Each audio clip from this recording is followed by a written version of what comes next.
Hello and welcome along to the NUFC360 Podcast. I'm your host, Stuart Montgomery. Tonight I'm joined by Joel, Max and Matt. Say hello, gents. How are you all? Good. All good, Thank you. All good. Good stuff. Tonight, gents, we're going to tackle the international week that we've just had, or fortnight that we've just had. We're going to chat a little about Eddie Howe and the England links that are mounting by the day with every Southgate performance. We're going to talk about the international fixtures and how we would fix them or revamp them.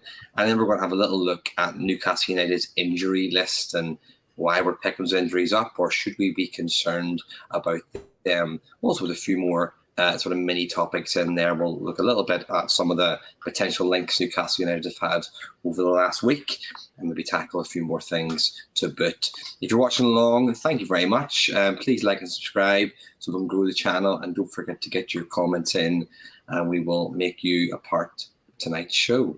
Okay then, gents, let's crack on. Our first topic of tonight is about England and about Mr. Eddie Howe. And the question is, do we need to worry about losing Eddie Howe to England? So I'm just going to get a quick yes or no, and we're going to elaborate and delve into this. But just on the whole, are you concerned, yes or no, about losing Eddie Howe to England? Let's just say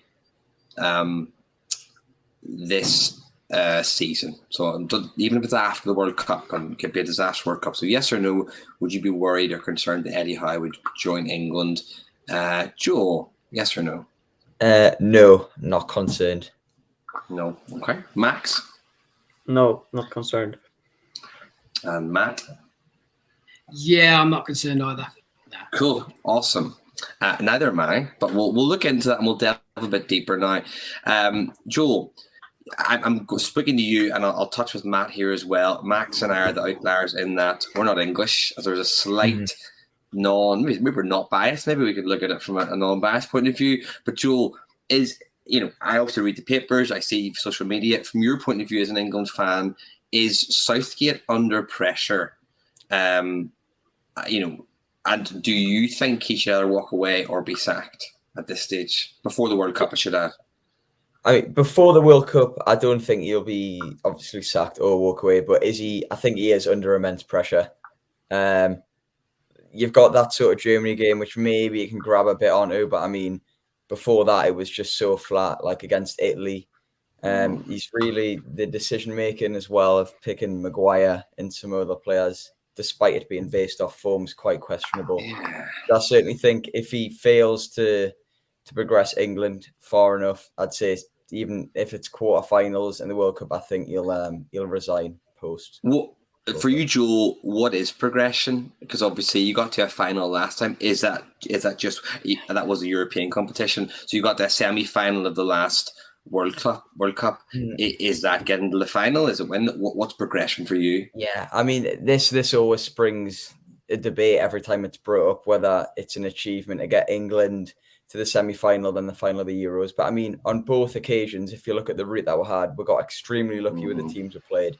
And I just think now you've got to bring in a manager to win things. So right now, do I think he's been successful? You can argue it, but I certainly think a change of face would do some good. And you would, assuming you would wait till after the World Cup to do that? Yes, yeah, definitely.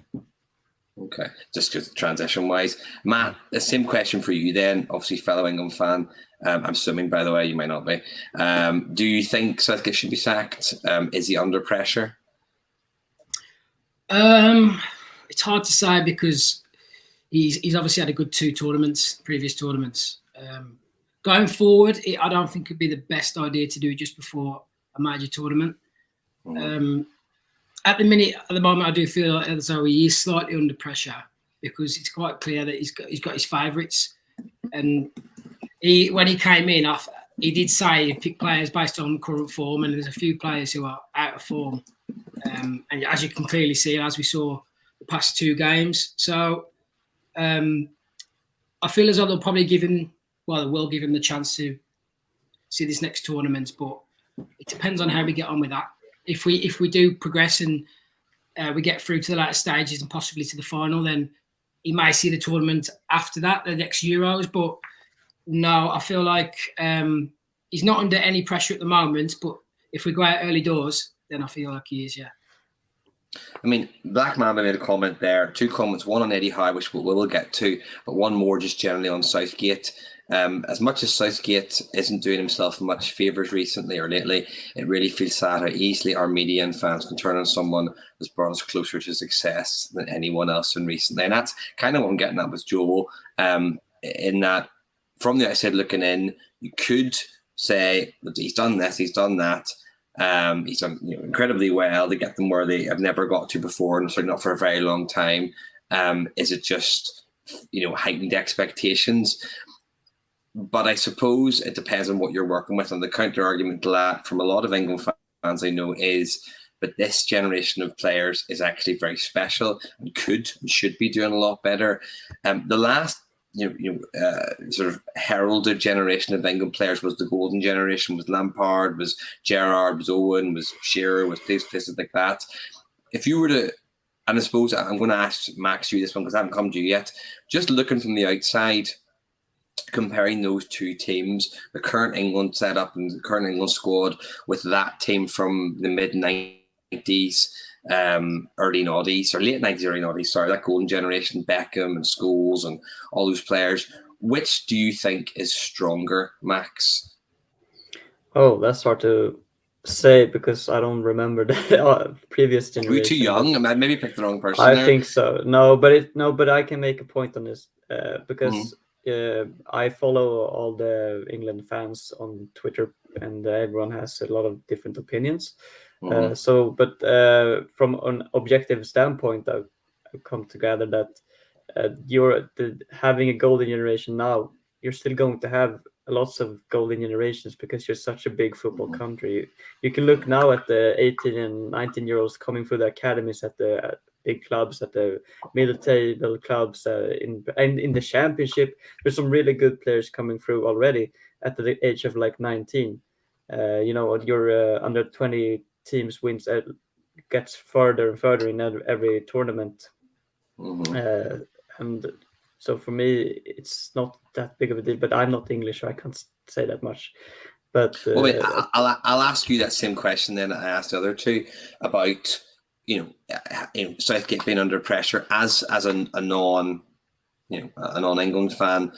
Do you think Southgate should go, even if we say, we'll say before the World Cup? Do you think he should go before the Cup, or does it make sense to keep him for this tournament? I would say there would be no point in getting rid of him before the World Cup, because how much time would that manager have to implement their idea to the team because we talked about this before the World Cup. You don't have any more games right now. This is the final games. Then you have the break, and then they come back for training before the World Cup starts. So there wouldn't be such any point in sacking him. I'll put it in other terms then for you all, because you've all said the same thing pretty much, and I'm not disagreeing. I'm just playing devil's advocate here. If it's Newcastle under Bruce, we don't rate him, think he's terrible, blah blah blah. Football's terrible. He's making bad decisions. He's picking players he shouldn't pick, his favourites. Let's call it that. That all kind of chimes familiar with what's going on with England. And we have, let's say, a quarter-final of the FA Cup coming up, which he miraculously got us to for whatever reason. And someone said, look, you can bin him. Don't know who you're going to get in, but you can bin him. If that was me and it's Bruce in that situation, I'm binning him. Because my view is anybody but him. Now, the analogy falls down slightly in that Bruce has never got close to the success that Southgate's got with England. But just looking at the results that they've had and the fact he's picking his players, and I'm not saying I've been Southgate, but in that analogy I do. So I can see certainly how fans of England would say, look, anyone would do. This crop of players is capable of so much more than what he's doing, or even who he's picking. So I can sort of see that argument. I'll change the topic slightly for you to move it back to Newcastle United a little bit more. If Eddie Howe was to, let's say, make himself available for the job, I don't even mean leave Newcastle, just make himself available, make it clear that he wanted it, would non-Newcastle United fans who are English would they want Howe? What do you think Eddie Howe's stock is outside of Newcastle, outside the fan base? Joe, you have a lot of experience in that sort of area and looking at other fans and things like that. What do you think? Do you think Howe would be a popular decision or popular choice as England manager? I'd probably say in the whole, yes. I think it's sort of between him and Graham Potter. I think they're sort of like the next two in line. I mean, when you look at what Howe done at Bournemouth, I think he is highly sort of respected because of that. I do think people would probably rather Graham Potter, the way he sort of developed right into even the attacking style they sort of play now. And I think that's what people want to see England sort of replicate. But yeah, I think overall he'd be a good choice. I think people do want him in because, I mean, look how he's transferred Newcastle. He's progressed a lot of our players in a short amount of time as well. So, yeah. Matt, what do you think? Yeah. I mean, realistically, who else is there at the moment who could take the job? Really good point. Yeah. Really good point. The only realistic one I could probably say other than, Eddie Howe is probably, well, it depends what you put into consideration. You've got players, managers who are out of work at the moment, like Scott Parker, who's an English manager. Do you want an English manager in charge of England, or do you want a foreign manager in charge of England? It's complete preference. I personally would prefer to see an English manager manage England. Why? Sorry, Matt. Can I interrupt you? Why? Out of interest. I'm just curious. Yeah, I don't know. I just feel like it's got to be one of our own. That's just my opinion. I'm not going to speak for anybody else. It's just that nice feeling, Southgate lifted that trophy at the last tournament, knowing he's English and, it's the country of where you're from and you managed to win a trophy for your country. I feel like it just feels more, I don't know if that makes sense. It completely does. It's a completely valid opinion. Yeah, completely valid. Yeah, so going back. You don't want another Sven-Göran Eriksson as a manager, no? That's also another point I was going to say.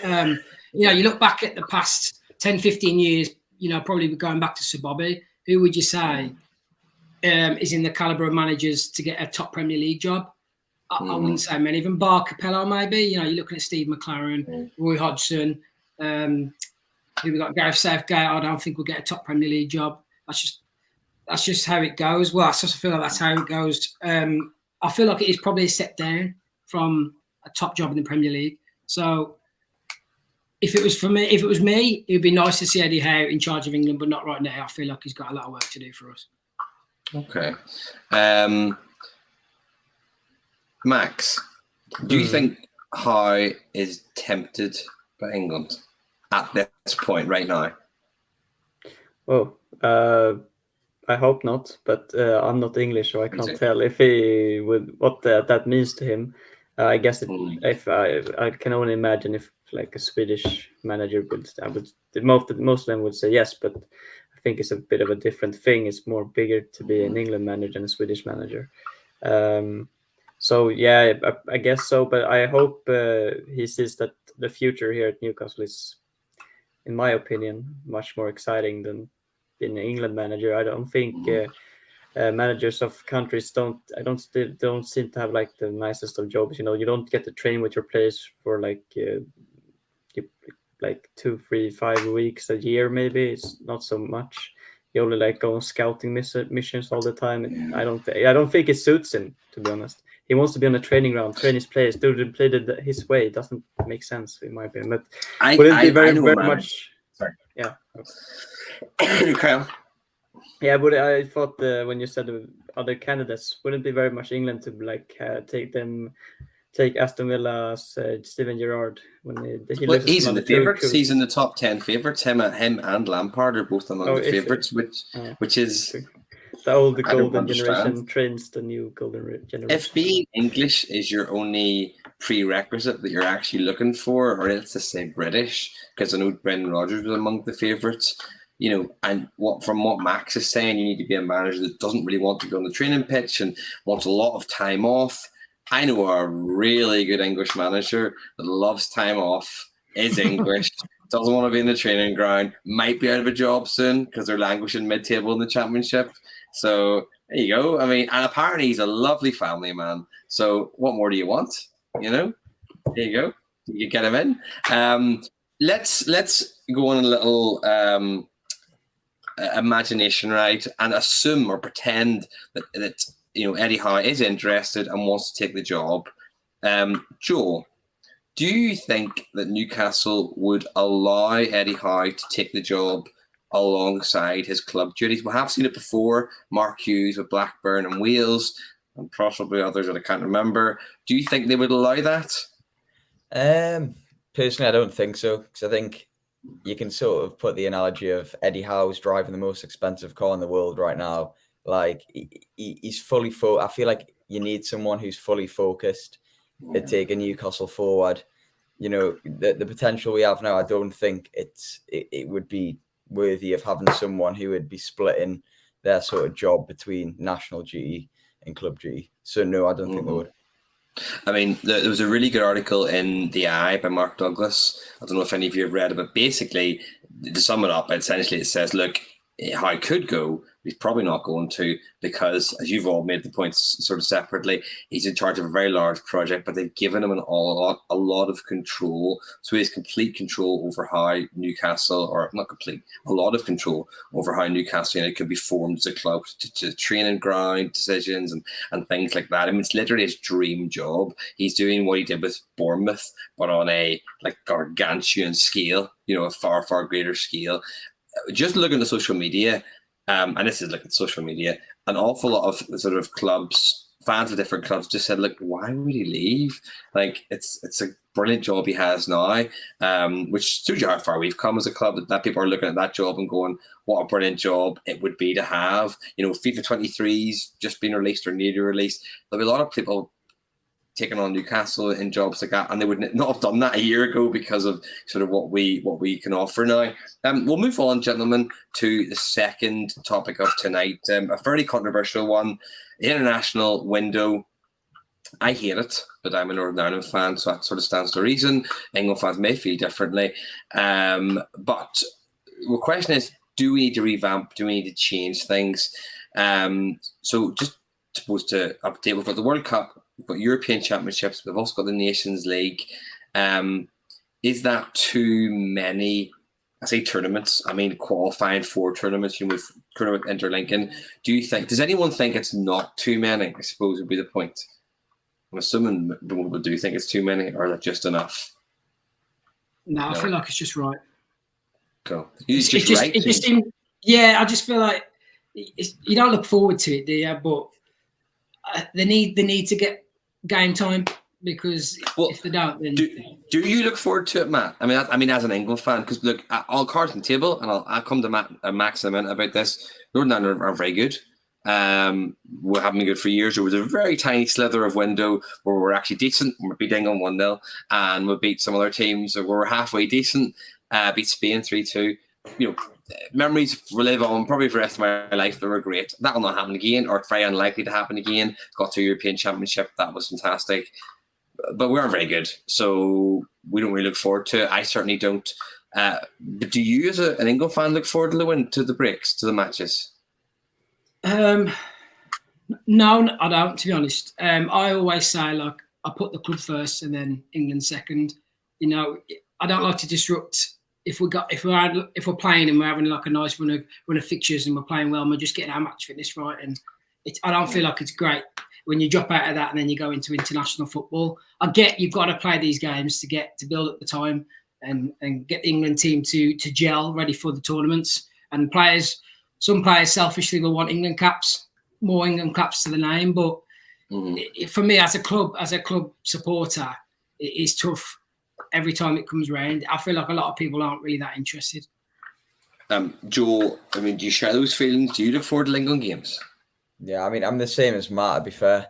I only really get sort of excited for the big tournaments. Obviously, watching the Euros, that was great fun. The World Cup before that was but that's pretty much it. I don't think I've ever sort of wanted let's get in the city, let's get the TV on for the England game. Even if this is Germany, on that scale, it's technically a big game, but I just wasn't interested, England, the Germany home kit is absolute fire, by the way. It's class. England home kit, boys, dear, that's shocking. That is a shocker, in my opinion. Max, obviously, you're an England fan, Sweden. Do you look forward to the Sweden games at all? Just generally? No. The only time I look forward to it was when, as you guys said, when we were in the World Cup 2018 and we were in the European Championship. But and in the 2018 World Cup in Russia, we did really good for us. We got knocked out by England in the quarterfinal, I think. That was a really big thing for us. But since then, it's been downhill, like it always has, because our golden generations actually come and go. They don't stick around. We lose our best players, and it takes time for us to get new ones. And for me, it's to put it simple, I'd rather see Newcastle win Champions League or Premier League than see Sweden win European Cup or World Cup. So that's how it is. As if you're reading my mind. The next question is club versus country, and this is something that's always been of controversy to people that I would speak to in Northern Ireland, people who are Northern Ireland fans, or if they are Ireland fans, because we have both over here. But regardless of who you're speaking to, I've always said, even as a little kid, Newcastle means far more to me than that. And that feels odd to say, club more in your country. It just is. It's not a decision. It's a feeling. I can't change the feeling. I get excited about Newcastle playing. I don't get excited about Northern Ireland playing. I'm not saying I'm not interested. I don't want them to win. I just don't get excited. I can't change that feeling. So I suppose you can answer my question already, most of you. Joel, are you in that boat as well? Is it he's never club before country, but does Newcastle feel more important to you than being an England fan? Yeah, I mean 100%. Like even at the games, you don't really get that buzz anywhere else. So for me, I've always been club over country. But I mean, it is exciting seeing like England in the latter stages of like a big tournament. But it's just like, I'd say the same as Max. I'd rather watch us win the Premier League or the Champions League rather than England the World Cup. And Max and Matt, you both told me the same thing. You said that as well. You've also sort of said what you have said, that you'd rather your club were more successful. Has there ever been a time you can remember in your lifetimes where, and I'm going to ask you all this, both your club and the country were doing very well? Because I know for me, it's very much an either or situation, that whenever Northern Ireland were playing very well for them, Newcastle were dire. And whenever Newcastle are playing quite well, Northern Ireland, as generally are quite poor. But if you ever had a situation where both England and Newcastle, or Sweden and Newcastle, have both been really well, consistently quite good. So I'm thinking, Matt, I mean, you probably have had that. Newcastle been good, or most sometimes. England been good a good number of times. It's hard to say, because I feel like our international teams, I mean, in comparison to, is it Northern Ireland?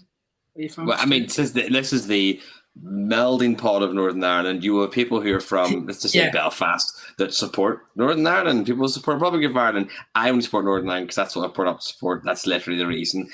Don't give a shit. That's why they don't care. Yeah. So that's the thing. So it doesn't matter to me. But yeah, either or. I think both are pretty poor, to be honest. I think it doesn't matter who you support. They're both wick. Yeah. I just I'm not sure, to be honest. I can't really remember a time when the England squad have actually played to the full potential. Maybe the tournament's going back with Southgate, but at the Newcastle squad then was pretty poor, like it has been for the past 12, 13 years. So if you go back to the golden era with Michael Owen and that, I still don't feel like they quite performed at the level they should have been. So it's hard to say, really. Owen's a good one there, because Owen famously cared more about playing for England than he did about Newcastle. Whenever he joined us, and he wouldn't play for Shearer's last games when we went down in 2009, I think it was. 08-09 wouldn't play because famously he was worried about getting injured for England. Such a lovely man.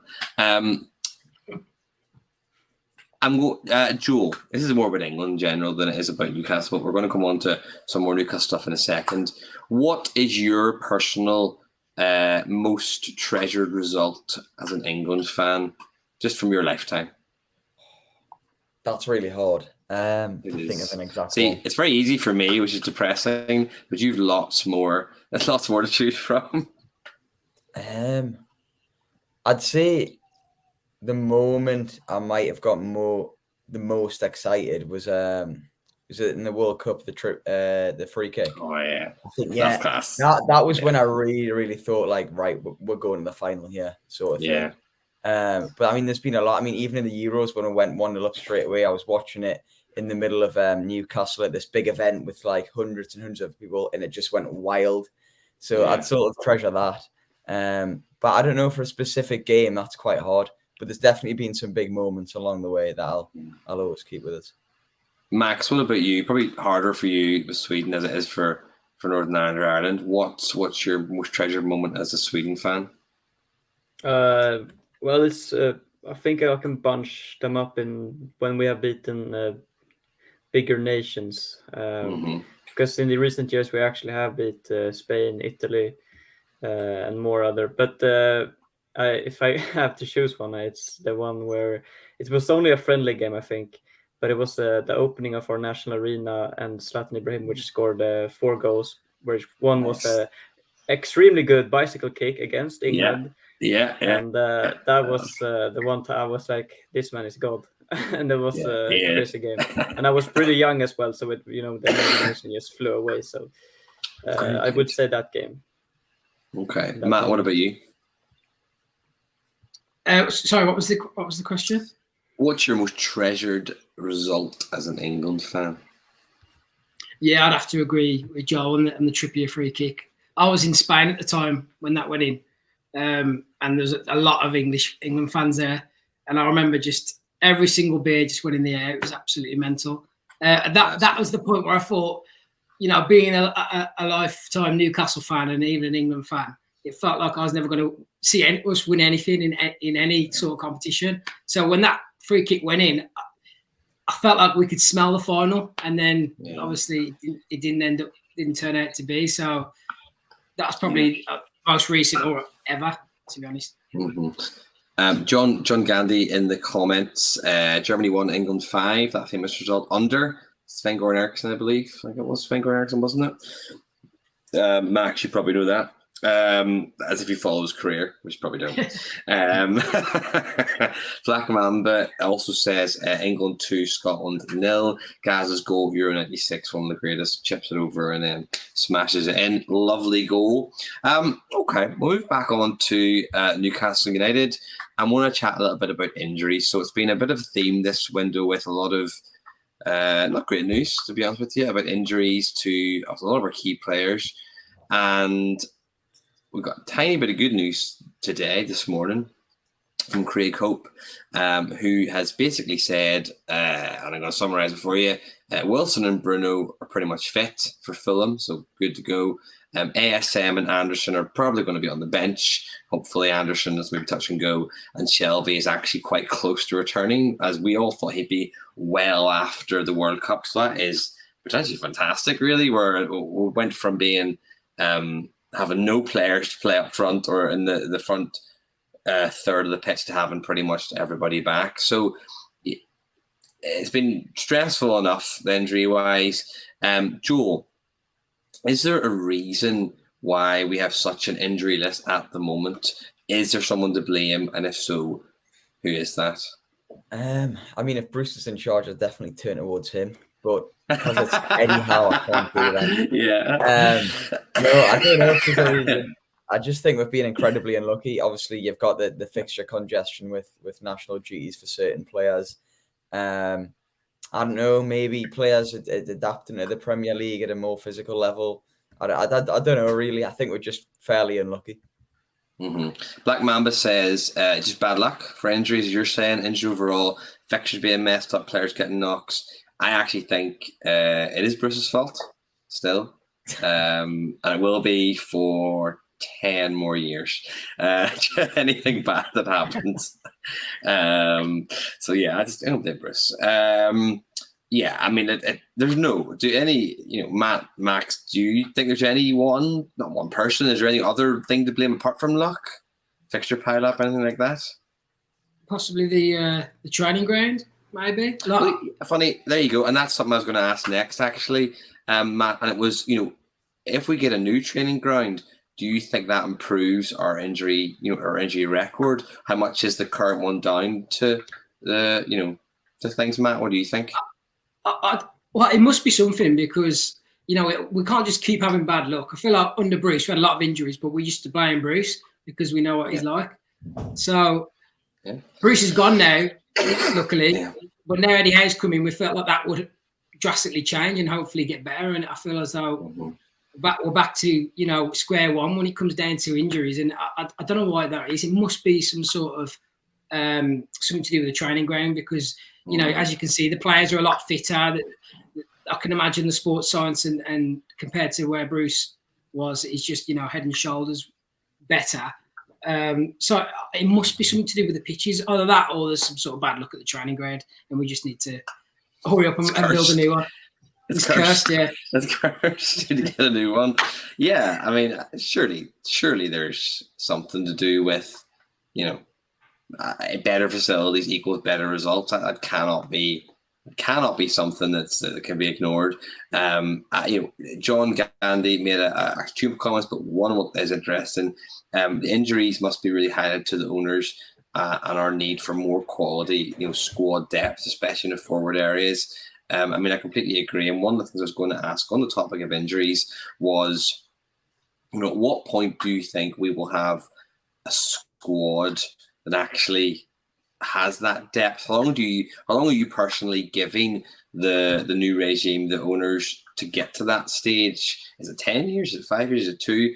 Max, how long would you be given it before we have a squad of, and I'm not saying title winning depth, just depth, because at the moment I think a lot of people look at our first team squad and go, it's a good squad, it's very good when they're all fit. They look at the bench and it's very different. It's really mid to low kind of table in the Premier League at our bench. How long would you be giving them before you start getting impatient, Max? We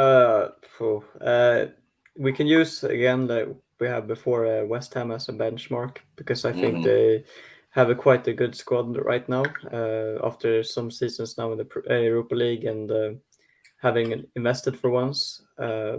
And I would say maybe give the owners at least 4 more windows to summer and to January, maybe even more to give us a better squad. It's hard to say with the financial things. We don't know. I don't understand most of it. So it's hard to say, but I would at least give them 4 more transfer windows, maybe even more. I'm patient. I'm a patient guy. I can wait. It's okay. The progress you've waited long enough. Yeah, you may as well wait a little bit more. Yeah. John Gandhi made the point as well, which I didn't get to. Apologies, John. Intensity of style means players are being stretched physically. That's a really good point he's making there. We've joked about Bruce and how awful he is, but going from Bruce to Howe, I think the players acknowledge this in the very early days of Howe. Must be like going from like a cool down to like a full sprint because it is that level of intensity. And obviously he's building up their tolerance to that, but there's going to be times when it does affect you, I think. We all heard about Marco Bielsa and how he dealt with the Leeds, and it was the famous instances where his team would just burn out after about 2 years because he's running them into the ground. And I don't think Eddie Howe is that intense, but he definitely is far, far more intense than Eddie Howe. And Black Mamba says, just on the topic of the training ground has been said over the years. Robson details how unkept it was in his biography, not to mention what Souness did that left his mark for a year. Don't quite know what that is. And obviously the ash and neglect. So I think there's been some moves to change that, but whether it's been more than superficial, I'm not sure. I don't know. I haven't really seen inside it as much as, you see the odd video from the club inside it. I know they got rid of the bins, the wheelie bins, and we actually have ice baths now, but I don't know to what extent that they have all that stuff. All right, gents, we're going to touch on a couple of really small sort of any other business points just that have come out this week, and then we'll finish off for the evening. So it came out this morning from a couple of sources, namely Sky Sports, and usually when Sky put it on, they're not quite the BBC, like waiting for like it to be 3 days later and then they put it on. Sky are generally not in the know, like just putting it out if they're thinking, they're pretty sure. And they've put on that the Australian international, I'm going to butcher this pronunciation, Krang Coyle, I guess that's right, from Central Coast Mariners, is about to sign for the club. I haven't seen much of him, seen a few clips, but he looks explosive at his pace. He's very highly rated over there. He's 18, so he's very, very raw, very young. And there might be some work permit issues, but they're looking at maybe loading him out if they can. Joel, have you heard of this chap? When you saw the link, did you look into him? Are you excited? What are your thoughts on this? I mean, prior to the link, no, but I had done a little bit of research on him. I think when it first came out, like a few weeks ago, the sort of rumors. But I mean, it can only be a good thing. This is exactly what I sort of think that the owners are going to sort of strategize around, bringing in younger players, younger talent. I mean, even if it was the case of bringing them in, then loaning them out to, I don't know, like a Championship or League One club. I mean, that's exactly what you want. And I just think for the future, you're building a sort of depth with younger players who you can possibly bring into the first team. So yeah, I've saw a few clips on YouTube. Not going to pretend I'm some expert on him, but he looks the part, so can't see why it would be a bad thing. Yeah, it's sort of thing we've just not done in the past, and it's really comes across as something that the director of football does, going in and bringing in someone. We all know what he did at Brighton, so it's really nice to see that sort of stuff coming through. You just need one of them, and it makes you like 60, 70 million, you know what I mean, as you saw with some of the players from Brighton. Matt, have you seen anything of him? Are you aware of him, or were you aware of him beforehand? I was only aware from the previous links a few weeks ago. It's just a nice change to know that we're actually going after these type of young players. Before I felt like we're bringing in younger players just to fill up the numbers in the youth teams, and that they didn't. Ashley and Code really didn't care less. But I saw an interview with Amanda Stavely done not long ago, and she spoke about the youth, and she really wants to invest in the youth, and it's obviously a good reason in all sorts of ways, but maybe partly it might be due to the financial fair play and trying to worm the way around it, because if you can find these young players early on and get them on the cheap, then in 2 or 3 years time your quid's in. Obviously we don't want to be a selling club, but which I doubt we will be, but it would be nice to see us get these players in early, and then in the future they just turn out to be, we're saving ourselves 20-30 million on these type of players. Okay. There's another player we're linked with. I can't pronounce his name. He's Ukrainian, in fact, specifically the Ukrainian Neymar. And I've been linked with a number of bids. Some said 50, some said 40, blah, blah, blah. Mikhailo Mudryk. I'm going to assume that's correct. I don't know anything about him. Does anyone know anything about him? Has anybody even watched the clip? I've seen lots of talk about him, but that's it. Not a sausage. No. Have you seen anything? No. I've seen the link, but I haven't gone too much on that. Sorry, Matt. No, you do tend to get into him and get into these links when you see them. It's the second what everybody sees, and you go straight in and you search about him, see where he's from, what he has for breakfast, all that type of stuff. We become detectives as soon as we get linked with a new player. Is he on a plane? Can we track it? Let's track it. Can we track it? All right. Well, look, guys, just before we finish for tonight, we'll finish off. We did this last week, and it went down really well with me and no one else. And we're going to do it again because it was funny. So don't worry, Max. Sorry, you're in the clear because you won last week, so you don't have to do it. So it's a two-person game. So you're in the clear, and the winner won't have to do it next week. So I have 2 topics. One of them is a doozy. And I hope you'll get one. So I will let the new person, not that you're new, Joel at all. I'll explain this before I start, just because you weren't on last week. Yeah, I'm like, I don't know what's going on here. Okay, right. Joel, if you ever listened to Fighting Talk? BBC Fighting Talk on 5 Live. Sounds like a boxing podcast. It's not. Really good podcast. My fellow countryman Colin Murray presents it, and it's about sport, and they talk about it and discuss. It's a bit of fun. What they do at the end of Fighting Talk is they'll have a section called Defend the Indefensible. A presenter will be given a topic, and they will be given 60 seconds to ramble and pretend they have to defend that point. So even if you disagree with it, you got to defend it. I'm a defense lawyer for this topic. Exactly. You just go bleh and give us all the information. Max and Matt did a cracking job last week. They were both brilliant. Max probably just won it because his topic was slightly more difficult, and he just ranted about how much he hated Eddie Howe, and it was great. Not because I like Eddie Howe. It was just fun to see him squirm. So we have 2 topics here, and I let you choose topic 1 or topic 2. And well, you choose. So Joe, you can go first, and I'll let you choose. And Max, you're going to judge the winner this week because you won, and then we'll rinse and repeat. Okay, so topic 1 or topic 2, Joe? Oh, I do not get it here. I just have to say one. No, I know. All no, right. You don't guess. Right, you okay. just give me 1 or 2. Right, we'll go with 1. Oh, okay. I think that's the easier one, but that's just me. You can make that decision.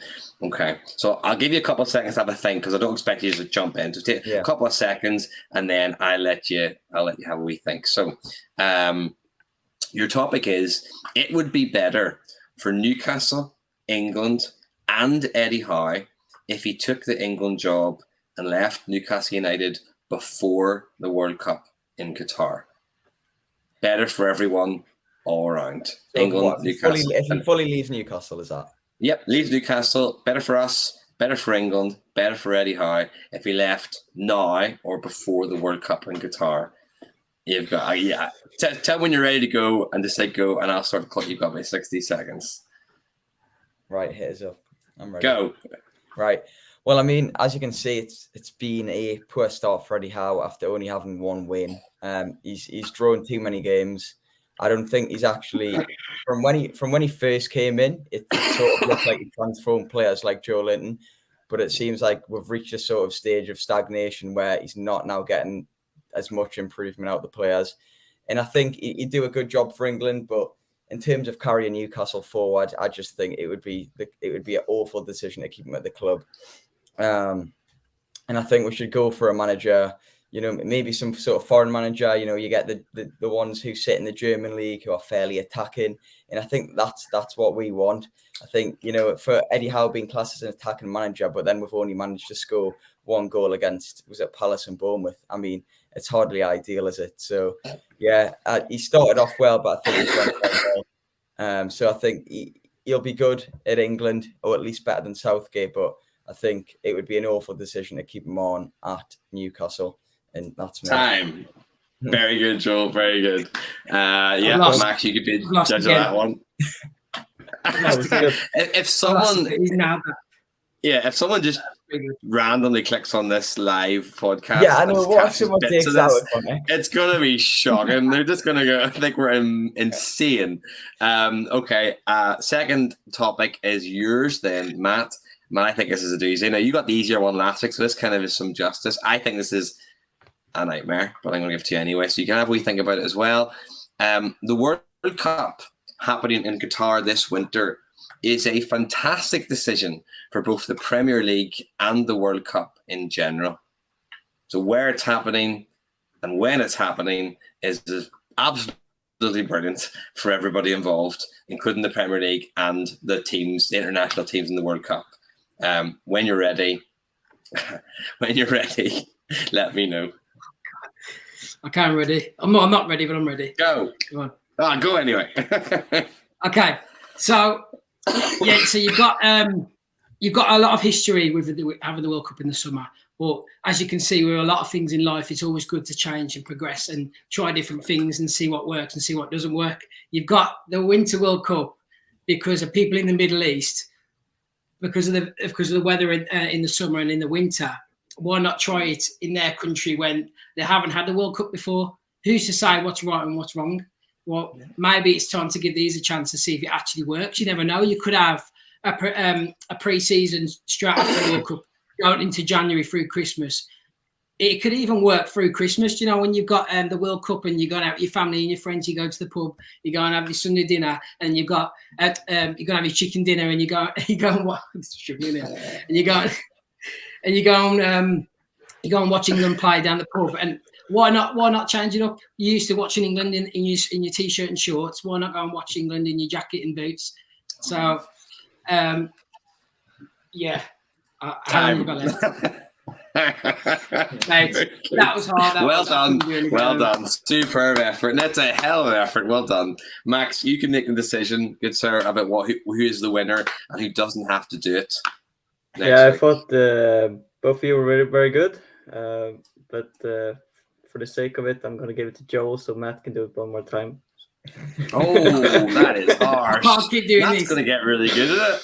But good. also Joel's points were really good because I had a similar topic last week, and I said I don't like Eddie Howe, so he had more elaborate answers. I say we'll do it next week, but I may struggle to come up with more ways to criticize Eddie Howe. But I'm not trying not to do that, so we'll have a think. Okay, guys, before I finish, I always ask you for a really quick prediction on the match at the weekend, provided there is one. Obviously, there is. For Newcastle playing Fulham. Just a quick score prediction from you all, and then we'll sign off for this evening. And if you want to fire in the comments, I'll read out before we finish off as well. And we'll go with our victor. Joel, what do you think the score will be against Fulham this weekend?